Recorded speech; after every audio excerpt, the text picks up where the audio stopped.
ਨਮਸਕਾਰ ਖਬਰਾਂ ਦੇ ਇਸ ਬੁਲੇਟਿਨ ਵਿੱਚ ਤੁਹਾਡਾ ਸਵਾਗਤ ਹੈ। ਮੈਂ ਹਾਂ ਜਸਪ੍ਰੀਤ ਸਿੰਘ। ਪਹਿਲਾਂ ਪੇਸ਼ ਨੇ ਚੋਣਵੀਆਂ ਖਬਰਾਂ। ਪ੍ਰਧਾਨ ਮੰਤਰੀ ਨਰਿੰਦਰ ਮੋਦੀ ਨੇ ਕਿਹਾ ਹੈ ਕਿ ਵੱਡੀਆਂ ਚੁਣੌਤੀਆਂ ਨਾਲ ਭਾਰਤ ਦੀ ਜਿੱਤ ਦਾ ਸੰਕਲਪ ਵੀ ਵੱਡਾ ਹੋਇਆ ਹੈ। ਉਹਨਾਂ ਮਹਾਮਾਰੀ ਦੀ ਰੋਕਥਾਮ ਵਿੱਚ ਜੁਟੇ ਡਾਕਟਰਾਂ, ਨਰਸਾਂ ਅਤੇ ਪਹਿਲੀ ਕਤਾਰ ਦੇ ਯੋਧਿਆਂ ਵੱਲੋਂ ਕੀਤੀ ਜਾ ਰਹੀ ਦਿਨ ਰਾਤ ਸੇਵਾ ਦੀ ਸ਼ਲਾਘਾ ਕੀਤੀ।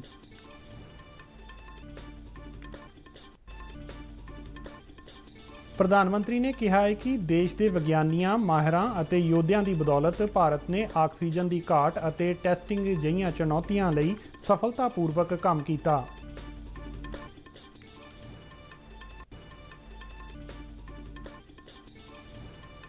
ਪ੍ਰਧਾਨ ਮੰਤਰੀ ਮੋਦੀ ਨੇ ਮਹਾਮਾਰੀ ਦੇ ਦੌਰ ਵਿੱਚ ਖੇਤੀਬਾੜੀ ਸੈਕਟਰ ਵੱਲੋਂ ਕੀਤੀ ਗਈ ਪ੍ਰਗਤੀ ਦੀ ਵੀ ਪ੍ਰਸ਼ੰਸਾ ਕੀਤੀ।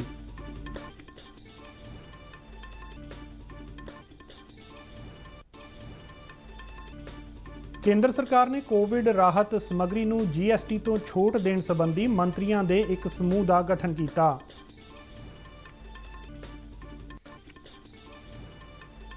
ਦੁਬਈ ਵਿੱਚ ਚੱਲ ਰਹੀ ਮੁੱਕੇਬਾਜ਼ੀ ਚੈਂਪੀਅਨਸ਼ਿਪ ਦੇ ਫਾਈਨਲ ਵਿੱਚ ਮੈਰੀ ਕਾਮ ਦਾ ਸਾਹਮਣਾ ਅੱਜ ਕਜ਼ਾਕਿਸਤਾਨ ਦੀ ਕਜ਼ਾਈਵੇ ਨਾਲ ਹੋਵੇਗਾ। ਤੇ ਹੁਣ ਖਬਰਾਂ ਵਿਸਥਾਰ ਨਾਲ। ਪ੍ਰਧਾਨ ਮੰਤਰੀ ਨਰਿੰਦਰ ਮੋਦੀ ਨੇ ਕਿਹਾ ਹੈ ਕਿ ਚੁਣੌਤੀ ਜਿੰਨੀ ਵੀ ਵੱਡੀ ਹੋਵੇ, ਭਾਰਤ ਦਾ ਜਿੱਤ ਦਾ ਸੰਕਲਪ ਵੀ ਉਨਾ ਵੱਡਾ ਰਿਹਾ ਹੈ। ਆਕਾਸ਼ਵਾਣੀ ਦੇ ਮਨ ਕੀ ਬਾਤ ਪ੍ਰੋਗਰਾਮ ਦੀ 77ਵੀਂ ਕੜੀ ਦੌਰਾਨ ਦੇਸ਼ ਵਾਸੀਆਂ ਨੂੰ ਸੰਬੋਧਨ ਕਰਦਿਆਂ ਪ੍ਰਧਾਨ ਮੰਤਰੀ ਨੇ ਕੋਵਿਡ-19 ਮਹਾਮਾਰੀ ਸੰਬੰਧੀ ਵੱਖ-ਵੱਖ ਪਹਿਲੂਆਂ ਬਾਰੇ ਗੱਲਬਾਤ ਕੀਤੀ। ਉਹਨਾਂ ਕਿਹਾ ਹੈ ਕਿ ਮਹਾਮਾਰੀ ਦੀ ਰੋਕਥਾਮ ਲਈ ਸਾਡੇ ਡਾਕਟਰ, ਨਰਸਾਂ ਅਤੇ ਪਹਿਲੀ ਕਤਾਰ ਦੇ ਯੋਧੇ ਆਪਣੀ ਖੁਦ ਦੀ ਚਿੰਤਾ ਛੱਡ ਕੇ ਦਿਨ ਰਾਤ ਸੇਵਾ ਵਿੱਚ ਜੁਟੇ ਹੋਏ ਨੇ। बड़ी हो, भारत का विजय का संकल्प भी हमेशा उतना ही बड़ा रहा है। देश की सामूहिक शक्ति और हमारे सेवा भाव ने देश को हर तूफान से बाहर निकाला है। हाल के दिनों में हमने देखा है कि कैसे हमारे डॉक्टर्स, नर्सेस और फ्रंटलाइन वॉरियर्स उन्होंने खुद की चिंता छोड़कर दिन रात काम किया और आज भी कर रहे हैं। ਪ੍ਰਧਾਨ ਮੰਤਰੀ ਨੇ ਕਿਹਾ ਹੈ ਕਿ ਮਹਾਮਾਰੀ ਦੀ ਦੂਜੀ ਲਹਿਰ ਦੇ ਆਉਣ ਨਾਲ ਦੇਸ਼ ਵਿੱਚ ਮੈਡੀਕਲ ਆਕਸੀਜਨ ਦੀ ਮੰਗ ਅਚਾਨਕ ਕਈ ਗੁਣਾ ਵੱਧ ਗਈ। ਉਹਨਾਂ ਕਿਹਾ ਕਿ ਇਸ ਮੰਗ ਦੀ ਪੂਰਤੀ ਕਰਨਾ ਬਹੁਤ ਹੀ ਵੱਡੀ ਚੁਣੌਤੀ ਸੀ। ਦੇਸ਼ ਦੇ ਦੂਰ ਦੁਰਾਡੇ ਇਲਾਕਿਆਂ ਤੱਕ ਆਕਸੀਜਨ ਨੂੰ ਪਹੁੰਚਾਉਣਾ ਵੀ ਇੱਕ ਚੁਣੌਤੀ ਵਾਲਾ ਕੰਮ ਸੀ। ਇਸ ਮੁਸ਼ਕਿਲ ਦੀ ਘੜੀ ਵਿੱਚ ਕ੍ਰਾਇਓਜੈਨਿਕ ਟੈਂਕਰ ਚਲਾਉਣ ਵਾਲੇ ਡਰਾਈਵਰਾਂ, ਆਕਸੀਜਨ ਐਕਸਪ੍ਰੈਸ ਅਤੇ ਹਵਾਈ ਫੌਜ ਦੇ ਪਾਇਲਟਾਂ ਨੇ ਦੇਸ਼ ਦੀ ਸਹਾਇਤਾ ਕੀਤੀ। ऑक्सीजन की मांग कई गुना बढ़ गई, तो बहुत बड़ा चैलेंज था। मेडिकल ऑक्सीजन का देश के दूर सुदूर हिस्सों तक पहुंचाना अपने आप में बड़ी चुनौती थी। ऑक्सीजन टैंकर ज्यादा तेज चले, छोटी सी भी भूल हो तो उसमें बहुत बड़े विस्फोट का खतरा होता है। इंडस्ट्रियल ऑक्सीजन का उत्पादन करने वाले काफी प्लांट देश के पूर्वी हिस्सों में हैं। वहां से दूसरे राज्यों में ऑक्सीजन पहुंचाने के लिए भी कई दिन का समय लगता है। देश के सामने आई इस चुनौती में देश की मदद की क्रायोजेनिक टैंकर चलाने वाले ड्राइवर्स ने, ऑक्सीजन एक्सप्रेस ने, एयरफोर्स के पायलट्स ने, ऐसे अनेकों लोगों ने। ਪ੍ਰਧਾਨ ਮੰਤਰੀ ਨੇ ਕਿਹਾ ਕਿ ਭਾਰਤੀ ਰੇਲਵੇ ਵੱਲੋਂ ਵੀ ਆਕਸੀਜਨ ਦੀ ਢੋਆ ਢੁਆਈ ਵਿੱਚ ਮਹੱਤਵਪੂਰਨ ਯੋਗਦਾਨ ਦਿੱਤਾ ਗਿਆ। ਉਹਨਾਂ ਦੱਸਿਆ ਕਿ ਇੱਕ ਆਕਸੀਜਨ ਐਕਸਪ੍ਰੈਸ ਨੂੰ ਪੂਰੀ ਤਰ੍ਹਾਂ ਮਹਿਲਾ ਅਮਲੇ ਵੱਲੋਂ ਚਲਾਇਆ ਜਾ ਰਿਹਾ ਹੈ। ਪ੍ਰਧਾਨ ਮੰਤਰੀ ਨੇ ਕਿਹਾ ਕਿ ਦੇਸ਼ ਦੀ ਹਰ ਇੱਕ ਮਹਿਲਾ ਦੇ ਨਾਲ ਹਰ ਇੱਕ ਹਿੰਦੁਸਤਾਨੀ ਨੂੰ ਵੀ ਇਸ ਗੱਲ ਦਾ ਮਾਣ ਹੈ।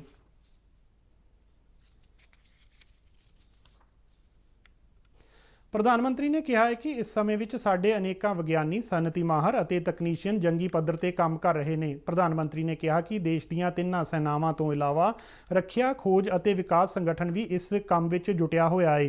ਉਹਨਾਂ ਕਿਹਾ ਕਿ ਸਾਡੇ ਜਵਾਨਾਂ ਨੇ ਜੋ ਕੰਮ ਕੀਤਾ ਹੈ, ਇਸ ਲਈ ਸਾਰਾ ਦੇਸ਼ ਉਹਨਾਂ ਨੂੰ ਸਲਾਮ ਕਰਦਾ ਹੈ।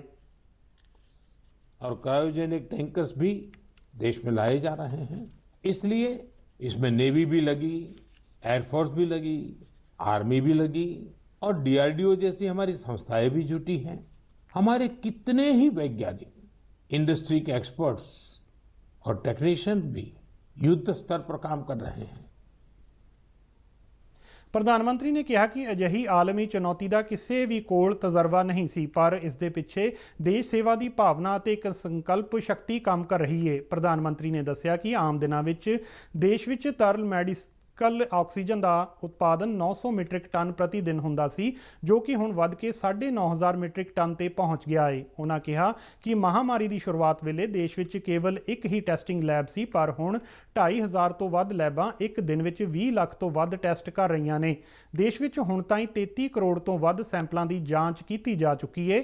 ਪ੍ਰਧਾਨ ਮੰਤਰੀ ਨਰਿੰਦਰ ਮੋਦੀ ਨੇ ਕਿਹਾ ਕਿ ਅੱਜ ਦੇ ਦਿਨ ਸਰਕਾਰ ਦੇ 7 ਸਾਲ ਪੂਰੇ ਹੋਣ ਦਾ ਵੀ ਸਮਾਂ ਹੈ। ਇਹਨਾਂ ਸਾਲਾਂ ਵਿੱਚ ਦੇਸ਼ ਸਭ ਦਾ ਸਾਥ, ਸਬਕਾ ਵਿਕਾਸ, ਸਬਕਾ ਵਿਸ਼ਵਾਸ ਦੇ ਮੰਤਰ ਤੇ ਚੱਲਿਆ ਹੈ। ਉਹਨਾਂ ਕਿਹਾ ਕਿ ਹੁਣ ਭਾਰਤ ਆਪਣੇ ਖਿਲਾਫ ਸਾਜ਼ਿਸ਼ ਕਰਨ ਵਾਲਿਆਂ ਨੂੰ ਮੂੰਹ ਤੋੜ ਜਵਾਬ ਦਿੰਦਾ ਹੈ ਤਾਂ ਸਾਡਾ ਆਤਮ ਵਿਸ਼ਵਾਸ ਹੋਰ ਵੀ ਵੱਧਦਾ ਹੈ। ਪ੍ਰਧਾਨ ਮੰਤਰੀ ਨੇ ਕੇਂਦਰ ਵਿੱਚ ਸਰਕਾਰ ਦੇ 7 ਵਰ੍ਹੇ ਪੂਰੇ ਹੋਣ ਤੇ ਵੱਖ-ਵੱਖ ਪ੍ਰਾਪਤੀਆਂ ਦਾ ਵੀ ਜ਼ਿਕਰ ਕੀਤਾ।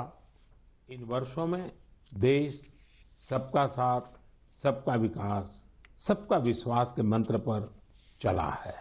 देश की सेवा में हर क्षण समर्पित भाव से हम सभी ने काम किया है। मुझे कई साथियों ने पत्र भेजे हैं और कहा है कि मन की बात में 7 साल की हमारी आपकी इस साझी यात्रा पर भी चर्चा करूं। ਖੇਤੀਬਾੜੀ ਦਾ ਜ਼ਿਕਰ ਕਰਦਿਆਂ ਪ੍ਰਧਾਨ ਮੰਤਰੀ ਨੇ ਕਿਹਾ ਕਿ ਮਹਾਮਾਰੀ ਦੇ ਇਸ ਦੌਰ ਵਿੱਚ ਖੇਤੀ ਅਰਥਚਾਰੇ ਨੂੰ ਆਪਣੇ ਆਪ ਨੂੰ ਕਾਫੀ ਹੱਦ ਤੱਕ ਸੁਰੱਖਿਅਤ ਰੱਖ ਕੇ ਪ੍ਰਗਤੀ ਕੀਤੀ ਹੈ। ਉਹਨਾਂ ਕਿਹਾ ਕਿ ਇਸ ਦੌਰਾਨ ਸਾਡੇ ਕਿਸਾਨਾਂ ਨੇ ਰਿਕਾਰਡ ਉਤਪਾਦਨ ਕੀਤਾ ਹੈ ਅਤੇ ਰਿਕਾਰਡ ਖਰੀਦ ਵੀ ਕੀਤੀ ਗਈ ਹੈ। ਉਹਨਾਂ ਦੱਸਿਆ ਕਿ ਕਈ ਥਾਵਾਂ ਤੇ ਕਿਸਾਨਾਂ ਨੂੰ ਸਰੋਂ ਦੀ ਫਸਲ ਲਈ ਘੱਟੋ-ਘੱਟ ਸਮਰਥਨ ਮੁੱਲ ਤੋਂ ਵੀ ਜ਼ਿਆਦਾ ਅਦਾਇਗੀ ਕੀਤੀ ਗਈ ਹੈ। ਪ੍ਰਧਾਨ ਮੰਤਰੀ ਨੇ ਦੇਸ਼ ਦੇ ਵੱਖ-ਵੱਖ ਹਿੱਸਿਆਂ ਦੇ ਕਿਸਾਨਾਂ ਦੀਆਂ ਪ੍ਰਾਪਤੀਆਂ ਦਾ ਜ਼ਿਕਰ ਕਰਦਿਆਂ ਕਿਹਾ ਹੈ ਕਿ ਦੇਸ਼ ਦੇ ਕਿਸਾਨ ਕਈ ਖੇਤਰਾਂ ਵਿੱਚ ਨਵੀਆਂ ਵਿਵਸਥਾਵਾਂ ਦਾ ਲਾਭ ਲੈ ਕੇ ਕਮਾਲ ਕਰ ਰਹੇ ਨੇ। किसानों ने रिकॉर्ड उत्पादन किया तो इस बार देश ने रिकॉर्ड फसल खरीदी भी की है। इस बार कई जगहों पर तो सरसों के लिए किसानों को एमएसपी से भी ज्यादा भाव मिला है। रिकॉर्ड खाद्यान्न उत्पादन की वजह से ही हमारा देश हर देशवासी को संबल प्रदान कर पा रहा है। ਪ੍ਰੋਗਰਾਮ ਦੇ ਅੰਤ ਵਿੱਚ ਪ੍ਰਧਾਨ ਮੰਤਰੀ ਨੇ ਕਿਹਾ ਕਿ ਆਲਮੀ ਮਹਾਮਾਰੀ ਦਰਮਿਆਨ ਭਾਰਤ ਸੇਵਾ ਤੇ ਸਹਿਯੋਗ ਦੇ ਸੰਕਲਪ ਨਾਲ ਅੱਗੇ ਵਧ ਰਿਹਾ ਹੈ।